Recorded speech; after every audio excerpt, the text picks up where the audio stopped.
Allaha and olsun bilmirik kimin hesabına yaşayırıq biz. Bilmirik biz bunu.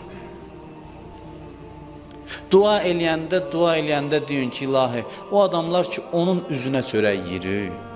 O adamlar ki, onun hörmətinə bəlanı bizdən uzaqlaşdırsan, o adamları qoru, hifz elə, sayəsini başımızdan çəkmə. Biz tanımırıq, bilmirik onlar kimdir. Allahın həqiqi dostları, bəlkə bax bu xalqın, bu cəmaatın içində gizlənir. Özdə mənim burada yuxarıda oturmağıma baxmayın. Bəli, insanlar var ki, Allah onların hörmətinə görə yer əhlindən bəlanı qaytarır. Hərdən dua eləyək, deyək ki, bilmirik kimə görə bəlaları bizdən uzaqlaşdırırsan, kimin üzünə bizə ruzu verirsən, amma onları dua eləyin, o insanları dua eləyin. Bunların başında İmam Zaman dayanır, amma belələri olsun, gərək ona kömək olsun ki, Allah yer əhlindən bəlaları qaytarsın.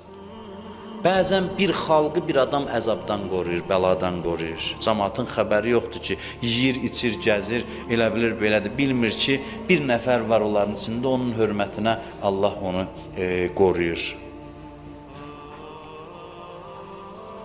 Allah aşiqin sevgisinin cavabını verir və bu xeyir təkcə özünə yox, həm də başqalarına çatır. Ayağını qəbristana qoyur, Allah deyir ki, bütün qəbristan əhlini buna görə bağışladım. Belə adamlar var, belə insanlar var. Bir bağa ayaq qoyur, bir evə ayaq qoyur, Allah o evə bərəkət nazil edir, onun ayağının hörmətinə.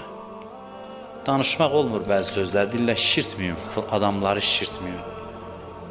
Danışmaq olmur, demək olmur. Allah aşiqləri vasitəsilə başqalarına lütf eləyir.